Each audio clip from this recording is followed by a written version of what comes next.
એમાં એવું છે જીગરભાઈ, જયરાજ આહિર બહાર આવ્યા એ કાનૂની પ્રોસેસ છે, અને એક અધ્યાય તમે જો કહો તો એ અધ્યાય એ અધ્યાર રૂપે પૂરો થયો. અધ્યાર એટલે અધકચરો, અધ્યાય એટલે અંક. એક અંક અધકચરી રીતે પૂરો થયો, કારણ કે નવનીતભાઈ બાલદિયા સહિતના અને એના સમર્થકો એ લોકોની હજી કેટલીક ડિમાન્ડ છે, એટલે એ માને છે કે આ ઇસ્યુ હજી જીવંત છે.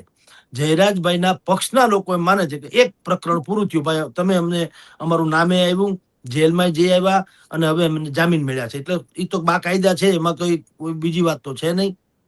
હવે જે સંમેલન થઈ રહ્યા છે, હીરાભાઈએ જે વાત કરી કે આપણા સમાજે પણ બંધારણ ઘડવું પડે એમ છે, એની પાછળ બે વસ્તુ છે. કોળી સમાજ બહુ મોટી જનસંખ્યા, 2.5 કરોડ જેટલી જનસંખ્યા ધરાવનારો સમાજ છે. હવે એવડી મોટી વોટ બેંક જે છે એમાં હવે દરેકને એવું, એટલે કે અનેક લોકોને એવું લાગે છે કે મુझे छोटी सी धोती पहना दे मां मैं गांधी बन जाऊं. દરેકને કાંઈ ને કાંઈ થઈ જવું છે, અને થઈ જવું છે એટલે જે લોકો અત્યારે પ્રસ્થાપિત છે, ટૂંકમાં હીરાભાઈ કયો કે પરસોત્તમભાઈ કયો, એ પ્રસ્થાપિત છે. કોળી સમાજના મસીહા તરીકે કયો કે કોળી સમાજના લીડર તરીકે કયો, અત્યારે તો એ વન મેન આર્મી જેવું છે, એમાં કોઈ